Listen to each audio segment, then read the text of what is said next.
The first thing they teach you about history is that it's written by the victors. What they don't tell you is how much of it gets buried in the process. It started with a building no one wanted to talk about. No records of ownership, no official purpose, just a crumbling structure sitting on the edge of a city that had long since outgrown it. When they finally decided to demolish it, the workers found a door beneath the foundation, sealed, not locked, as if someone had wanted it forgotten rather than protected. Inside were rows of boxes, untouched by time. Files stacked with unnatural precision, each labeled with dates that skipped entire days, sometimes entire weeks. And then there was one date that appeared over and over again, a date that didn't exist on any calendar. At first, it seemed like a clerical error. A mistake repeated across decades. But the deeper anyone looked, the more the pattern revealed itself. Names were missing from public records, people who had jobs, families, entire lives, but no trace of them before or after that impossible date. It was as if they had been carefully cut out of history, leaving only the faintest outline behind. The recordings were worse. Old tapes, brittle with age, labeled only with numbers. When played, they carried fragments of voices overlapping, distorted, whispering the same thing again and again, as if trapped in a moment that refused to end. Some voices sounded terrified. Others sounded calm. But all of them seemed to be speaking to someone, or something, just beyond the reach of the recording. And then came the photographs. At first glance, they were ordinary. Crowds gathered in streets, officials standing at podiums, families posing in front of their homes. But the longer you looked, the more something felt wrong. Faces blurred not by damage, but by absence. Shadows that didn't match their owners. And in some images, a figure standing just out of focus, present in every frame, yet never acknowledged. The authorities were quick to respond once the discovery was reported. Too quick. The site was shut down within hours, the workers dismissed, the files confiscated under orders that didn't come with explanations. Official statements called it a routine archival error. A mistake. Nothing more. But mistakes don't leave echoes. Because a few things were missed. A file that slipped into the wrong box. A tape that was taken home by accident. A photograph that didn't get collected. Small pieces, insignificant on their own, but together they formed something far more dangerous than the original discovery. They formed a memory. And memories, unlike records, don't erase cleanly. The more those fragments were studied, the more they began to change. Words that hadn't been there before appeared in margins. Voices on the tapes grew clearer with each listen, as if they were learning how to be heard again. Even the photographs seemed to shift, the blurred figures sharpening just enough to suggest intention. It wasn't just that something had been erased. It was that whatever had been erased was coming back. The discovery didn't happen the way people would expect, with alarms or warnings or anything dramatic enough to suggest danger. It began quietly, almost carelessly, during the final stages of demolishing a government building that had stood for decades without purpose. Officially, it had once been used for records management, though no one could explain which records, or why there were no surviving documents tied to its operation. Workers had already stripped most of the interior when one of the machines struck something beneath the concrete foundation, not a pipe, not wiring, but something hollow. At first, they assumed it was an old storage cavity, maybe a forgotten utility chamber. But when the dust settled, they uncovered a metal door set flush into the ground, seamless and unmarked, as though it had never been meant to be opened again. There was no handle, no visible lock, only a faint outline where it met the surrounding concrete. It took hours of cutting and prying before the door finally gave way, releasing a stale breath of air that had likely been trapped for years, maybe longer. Inside, the space was far larger than it should have been. Rows of metal shelves stretched into the darkness, each one filled with identical boxes arranged with unnatural precision. No dust coated them, no signs of decay, as if time itself had hesitated at the threshold. Every box was labeled, but not in any recognizable system, just sequences of numbers and dates that didn't follow any logical order.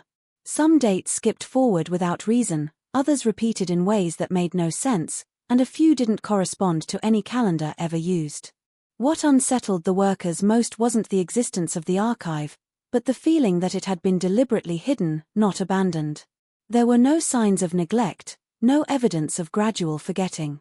Everything about it suggested intention, as if someone had gone to great lengths to ensure it would remain untouched, undiscovered, and more importantly, unremembered.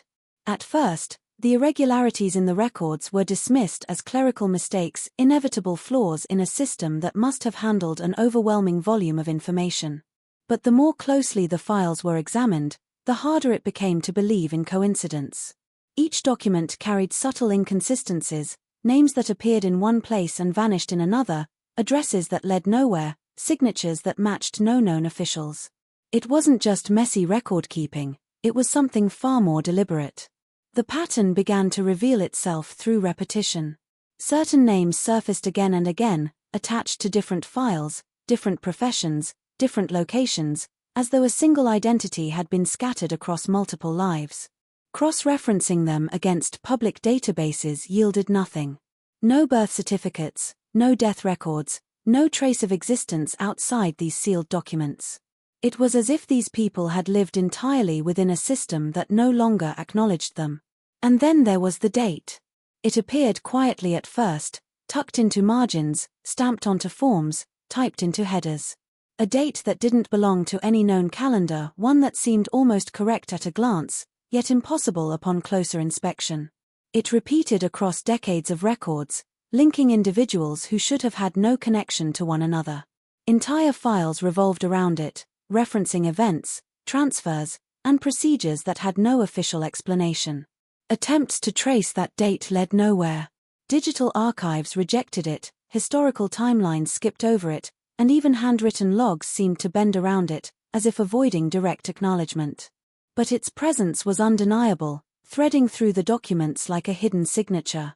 The deeper the investigation went, the more unsettling the implications became. These weren't just missing records, they were removed with precision.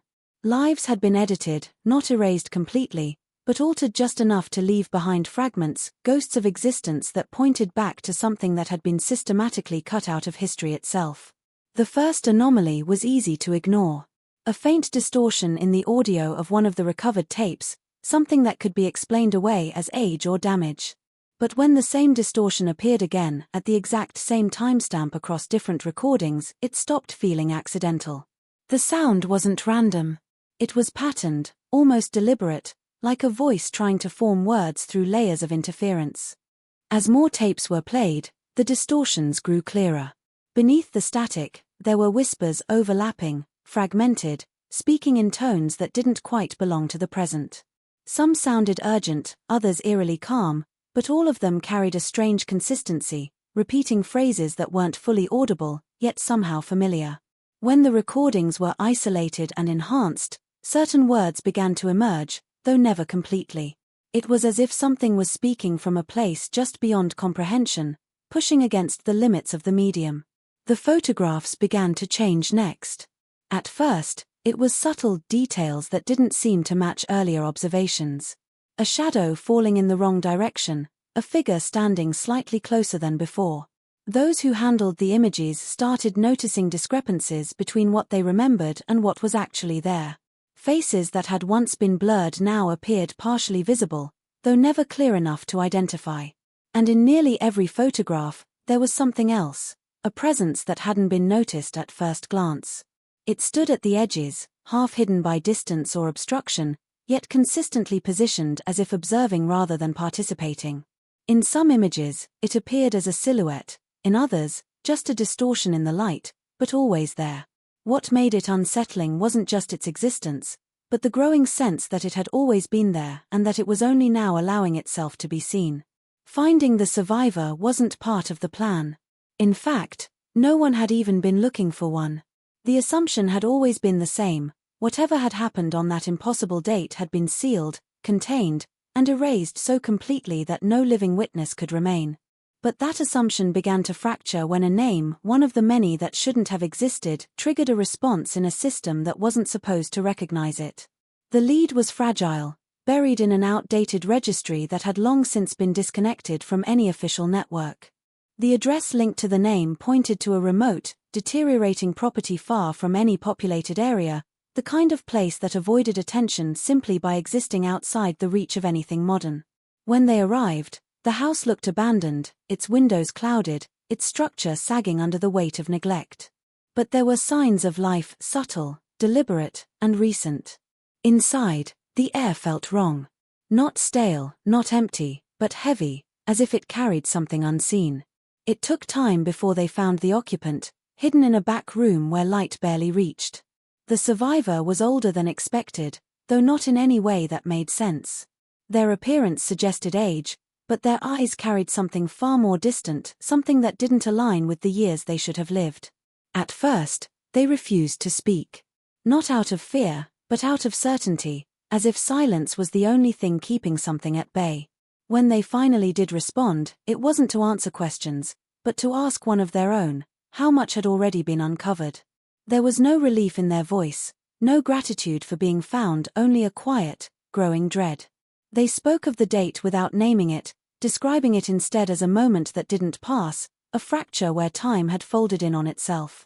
According to them, the event wasn't erased to hide what happened, but to prevent it from continuing. The records, the missing names, the distortions, none of it was meant to conceal the truth. It was meant to contain it. And then came the warning, delivered with a clarity that cut through everything else they had said: the more you remember it, the closer it gets. The realization didn't arrive all at once. It unfolded slowly, piece by piece, as every fragment, files, recordings, photographs, and the survivor's account began to align into something far more unsettling than a hidden event. At first, the assumption had been simple: history had been altered to conceal a mistake, an experiment, or some act too dangerous to acknowledge. But the deeper the connections ran, the clearer it became that concealment wasn't the true objective. It was control. The impossible date sat at the center of everything, not as a point in time, but as a rupture, something that hadn't ended, only been forced out of sight. The documents didn't just describe events, they referenced repetitions, cycles that restarted without warning, as if reality itself had been caught in a loop anchored to that single moment. Names appeared across different years because those individuals hadn't lived separate lives, they had been pulled back, again and again, into the same fracture. The recordings confirmed it in ways that defied logic. Voices overlapped not because they were recorded together, but because they existed simultaneously, layered over one another from different iterations of the same event. Some voices were aware of this, their tones shifting from confusion to desperation, as if they were trying to warn versions of themselves that hadn't yet understood. Even the photographs held evidence. The recurring figure, always present yet never acknowledged, began to take on meaning not as a person, but as a constant, something that persisted unchanged while everything else reset around it. It wasn't observing the event. It was part of it, bound to the same loop but untouched by its consequences. Erasing the records hadn't been about hiding the truth from the world. It had been about weakening the connection, limiting how much of that fractured moment could bleed into the present. But the fragments that remained, the ones overlooked, misplaced, or taken, had begun to restore what was lost. And with every detail remembered, every pattern understood, the boundary that once held it in place was starting to break.